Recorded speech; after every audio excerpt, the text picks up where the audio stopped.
Hi hello this is Armu vlogs. இன்றைக்கி என்ன வீடியோன்னு பார்த்தீங்கன்னா, வாழைப்பூ பொரியல் எப்படி செய்யலான்றது பார்க்கலாம் வாங்க. அதுக்கு தேவையான அளவுக்கு ஒரு வாழைப்பூ நான் எடுத்துருக்கிறேன். இங்கே கடையில் தான் வாங்கினேன். ஒரு கேஜி வந்து 55 ருபீஸ் மாதிரி இருந்துச்சு. பூ போல் அது ப்ரைஸ் இருக்கும். நான் எடுத்த பூக்கு வந்துட்டு ஒரு 21 ருபீஸ் தான் ஆச்சு. பார்த்திங்கன்னா பூ வந்துட்டு ரொம்ப அதிகமாகலாம் இல்லை, கொஞ்சமாக தான் இருந்துச்சு. பெருசுன்றது பார்த்திங்கன்னா ரொம்ப கம்மியாக தான் இருந்துச்சு. சின்னதெல்லாம் நம்ம அந்த இதை வந்து எடுக்க தேவையில்ல, நடுவில் இருக்கும் இல்லையா, அந்த இது வந்து எடுக்க தேவையில்ல. அதிகமாக ரொம்ப சின்னதாக இருந்துச்சுன்னா பெருசெல்லாம் நான் எடுத்துகிட்டு நல்லா கட் பண்ணிவிட்டு மோர் தண்ணியில் ஊற்றலான்னு சொல்லுவாங்க.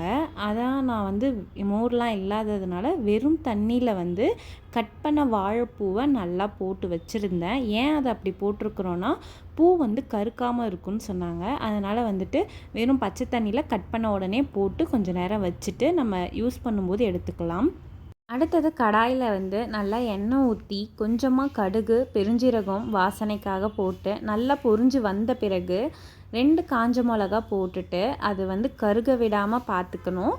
அதுக்கப்புறமேட்டுக்கு ஒரே ஒரு ஆனியன் வந்து மீடியம் சைஸில் நல்லா பொடி பொடியாக கட் பண்ணி அதையும் போட்டு நல்லா வதக்கி விட்டிங்கன்னா கலர் சேஞ்ச் ஆகிற அளவுக்கு வந்த பிறகு கருவேப்பிலையும் போட்டு வதக்கி விட்டுட்டு, இப்போ தான் நான் வாழைப்பூவை எடுத்து பிழிஞ்சு வாணலில் போட்டு நல்லா வதக்கி விட்டுட்டேன். அது கூடவே பார்த்திங்கன்னா மஞ்சத்தூள், கல்லுப்பு போட்டு நல்லா வதக்கி விட்டுட்டேன், எல்லா இடத்துலையும் படுற மாதிரி.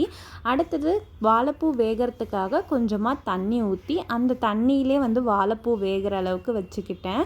வேகிறதுக்கு ரொம்பலாம் டைம் எடுக்காது, சீக்கிரமாக வெந்துடும். இந்த தண்ணி சுண்டி வந்துருச்சுன்னா நம்ம வாழைப்பூ பொரியல் ரெடி ஆயிடுச்சுன்னு அர்த்தம்.